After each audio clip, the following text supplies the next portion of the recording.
Oh my gosh, the friggin' Lothcats. No, I'm kidding, I'm kidding.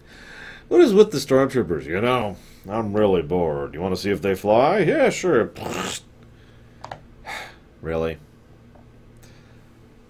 Also, I have to point out the obvious metaphor. This is a very common metaphor for Star Wars. It's basically the dichotomy between harmony and domination, but in this case it's more like harmony versus obstruction. Harmony is, of course, what Ezra is, working and functioning in harmony with the world around him. Obstruction is the stormtroopers who have basically just stomped in and start shooting at them because they're bored. I mean, come on, just be like, squish, squish, squish, who's a good cat? Who's a good cat? Don't you just want to scritch him? I like the Thrawn shooting the TIE Defender scene, by the way. An obvious reference to, I can't think of the name of the movie, but yeah, who cares? It's still very well done. Very cool. And of course, he's right. This is a great time to test the capacity of the fighter. Send some of our own fighters after it. See how it does in combat with someone who's actually trying.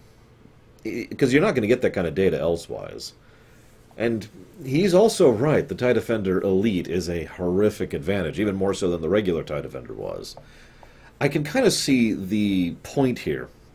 You might very reasonably say, well, why don't they just make tons of these things instead of the TIE Fs? Money, resources, and time. These is for a craft that complex and that powerful. It takes a lot more. It takes a lot more money. It takes a lot more time. It takes a lot more effort to construct. Right? That's the kind of thing that doesn't come cheaply. This is an easy enough concept to understand. That's true in real life in many different ways. It's true in video games as well. For example, if you want to build a troop in StarCraft, a Marine, you know, that's what, 50 minerals? But if you want to make a battle cruiser, like, I know that doesn't sound like a good parallel, so let me try this. How about if you want to make a Marauder in StarCraft 2, or a Firebat, or a Medic? It's just going to cost more. That's just logic. And, of course, like I said, reasonability. I mention this as important because, honestly, because it's going to come up in a bit, and I do want to mention it when we get there. I also, I'm a little irritable that people are still being skeptical about Ezra's visions. I mean, come on. He's been having visions for how long now? Of course, nobody else saw the Lothwolf for some reason.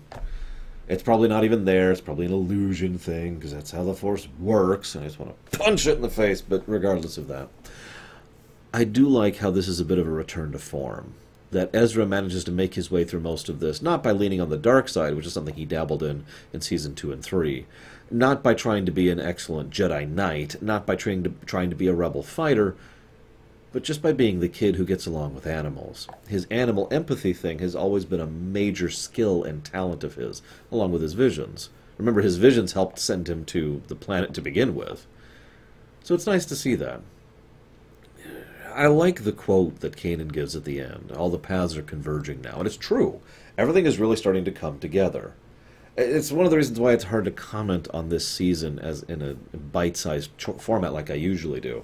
Because each one of these is one step in a path. So I can only bring out specific points of the episode to comment on as I've been doing. I hope you still enjoy, really. I know it probably doesn't show, given how short these are and the deliberate low production value thing, but I do put a lot of myself into these little mini-nations. So I hope you've been enjoying. I'll see you next time, guys.